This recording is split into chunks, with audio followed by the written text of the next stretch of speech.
Faut-il investir en actions ou en ETF lorsqu'on investit en bourse? C'est la question que tout débutant se pose dans le monde de la bourse. Alors je vous ai préparé aujourd'hui deux petites études avec des chiffres bien précis pour que vous puissiez prendre la meilleure décision possible. Et après avoir analysé ces chiffres ensemble, je vous dirai quelle est ma stratégie de long terme en tant qu'investisseur en bourse. Donc restez bien avec moi jusqu'à la fin de la vidéo. Comme toujours, sachez que cette vidéo n'est pas un conseil en investissement, elle a pour but éducatif et informatif uniquement. Il est essentiel que vous fassiez vos propres recherches avant de commencer à passer à l'action. Lorsqu'on commence à investir en bourse, on se demande qu'est-ce qu'on doit faire, quelle stratégie on doit adopter et surtout sur quoi investir. Aujourd'hui, il y a des milliers et des milliers d'actions. Il y a aussi beaucoup d'ETF sur différentes zones géographiques, sur différents secteurs. Donc on peut vite se retrouver perdu. Et surtout, la question qu'on se pose, moi au départ, c'est la question que je me posais. Et d'ailleurs, j'ai fait une erreur à ce niveau-là, mais je reviendrai sur ce point plus tard dans la vidéo. C'est faut-il investir en action ou en ETF? Alors, un ETF, en gros, pour rappel, donc c'est un panier de titres. Donc quand on parle d'actions, c'est un panier d'actions. Donc en un seul clic, vous allez investir sur différentes actions. Alors que lorsque vous investissez sur les actions individuelles, et bien lorsque vous passez un achat, vous achetez une seule action. Vous dépendez donc finalement d'une seule et même entreprise. Ce qui n'est pas le cas avec les ETF qui vous permettent de vous diversifier lorsque vous faites un achat. Mais la question à se poser, donc pour savoir s'il faut investir en actions ou en ETF, c'est à long terme quel type d'investissement a la meilleure performance, puisque notre objectif, je le rappelle, c'est de gagner de l'argent avec la bourse. Et donc, si on se pose la question de savoir quelle est la meilleure performance, est-ce que c'est via les actions ou est-ce que c'est via les ETF qu'on va avoir une meilleure performance, on aura bien la réponse à cette question. Alors, j'ai deux études qui vont nous permettre de prendre une décision, en tout cas qui, moi, m'ont permis de prendre une décision. La première étude, c'est une étude de Hendrik Bessembinder, j'espère que je ne me trompe pas sur la prononciation. Il a montré que depuis 1926, donc depuis maintenant un siècle, seulement environ 4% des actions expliquent la totalité de la création de richesse nette du marché boursier américain. Autrement dit, il y a vraiment le plus gros du marché américain, le plus gros de la performance du marché américain repose sur une minorité d'actions. Donc cela me fait penser qu'à moins d'être un grand expert dans les analyses, je dirais, financières d'une entreprise, il est très difficile, ou en tout cas très peu probable, de tomber sur les meilleures entreprises si l'on investit sur les actions individuelles. Le deuxième rapport, qui est un rapport de McKinsey, c'est un rapport, je le mets également en lien, d'accord. Toutes les études sont dans la description de la vidéo. Et bien cette étude stipule que l'espérance de vie moyenne d'une entreprise en 1958 dans le S&P 500 était de 61 ans, alors qu'aujourd'hui, cette espérance de vie est de moins de 18 ans. Autrement dit, plus le temps passe, moins les entreprises ont tendance à rester dans le S&P 500. Et si l'on regarde les plus grosses entreprises de 2005, eh bien la majorité ont aujourd'hui sous-performé ou disparu du top. Autrement dit, la plupart d'entre elles n'ont pas battu le S&P 500, voire ont été éjectées de l'indice. Cela signifie que plus le temps passe, eh bien, moins les entreprises sur le long terme restent dans l'indice, alors que lorsqu'on investit via un ETF sur le S&P 500, eh bien, de par la société de gestion qui gère cet ETF, finalement le travail est fait par cette société de gestion et non par nous-mêmes. Il y a régulièrement des entreprises qui sont éjectées du S&P 500 et de nouvelles entreprises qui sont insérées dans le S&P 500. Et donc dans votre ETF, si vous achetez un ETF qui réplique la performance du S&P 500. Donc parfois on a tendance à se plaindre des frais de gestion des sociétés de gestion qui, pour rappel, dans les ETF sont très bas. Vous-même, si vous investissez en Europe et que vous investissez sur des ETF qui répliquent la performance du S&P 500, vous pouvez avoir des frais extrêmement bas comme 0,07%. Je pense aux plus gros ETF de iShares lorsqu'on investit en Europe et qu'on veut répliquer la performance du S&P 500.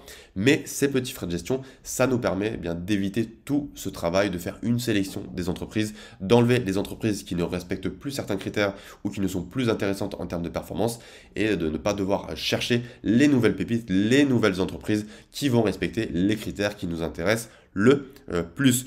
Conclusion, il est très difficile de trouver par soi-même les actions qui sont les plus intéressantes en termes de performance et qui vont respecter les critères qui nous intéressent. En revanche, lorsqu'on investit via un ETF, il y a un travail qui est fait par une société de gestion pour conserver les entreprises les plus intéressantes, les entreprises les plus performantes et surtout les entreprises qui respectent des critères bien pertinents d'un point de vue investissement en bourse. Qui plus est, si l'on souhaitait faire ce rééquilibrage entre les actions, en admettant qu'on soit un très bon expert financier, rappelons qu'à chaque fois qu'il y a de l'achat, de la vente, il y a déjà des frais d'entrée, des frais de sortie et également une fiscalité qui se déclenche si vous avez fait une plus-value. Dans le cadre des ETF, eh bien, comme le travail est fait par lui-même, si vous ne vendez pas, vous n'allez pas avoir tous ces frais supplémentaires d'entrée, de sortie et également de plus-value. Sans mentionner le fait que certaines actions ont des dividendes. Alors le dividende, certaines personnes aiment bien les dividendes. Personnellement, je ne suis pas pour la stratégie à dividende. Je préfère profiter des plus-values lorsque j'ai besoin de vendre, car il y a des moments, il y a parfois plusieurs années durant lesquelles je n'ai pas besoin de vendre et donc je n'ai pas envie de passer par la case fiscalité. Donc je profite justement des ETF accumulants qui vont automatiquement réinvestir les dividendes alors qu'on ne peut pas le faire lorsqu'on achète une action individuelle comme Total Energy qui va distribuer des dividendes de façon trimestrielle, ou une entreprise américaine, parce que je donnais l'exemple du marché américain, qui va payer des dividendes. Donc finalement, lorsqu'on compare investir en action ou ETF, eh bien moi, ma stratégie, c'est très clairement les ETF. On est sur un domaine ici où, avec moins de travail, on a une meilleure performance et en plus de ça on a moins de travail, moins de fatigue, moins de stress. Quand j'étais plus jeune, on me disait souvent il faut travailler dur pour gagner plus et pour réussir dans la vie. Alors oui, il ne faut pas faire n'importe quoi, surtout lorsqu'on parle d'argent ici en bourse, mais une fois que vous êtes formé, vous le voyez avec les études et avec l'étude et le rapport que je vous ai partagé aujourd'hui. Avec moins de travail, on peut avoir plus de résultats. Donc très clairement, le plus gros de ma stratégie est basé sur les ETF.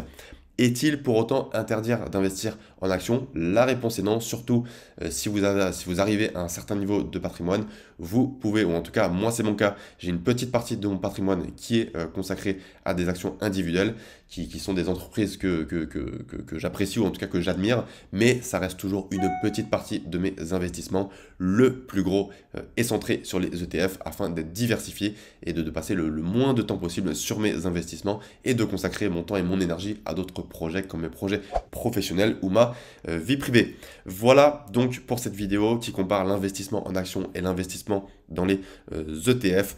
On le voit, les ETF aujourd'hui sont très puissants lorsqu'on veut investir en bourse et notamment lorsqu'on n'a aucune connaissance dans le monde des finances, dans le monde de l'analyse des bilans des entreprises. On peut tout à fait gagner de l'argent si on a la bonne stratégie sur le long terme. Je dis souvent dans mes vidéos YouTube que j'investis sur le long terme.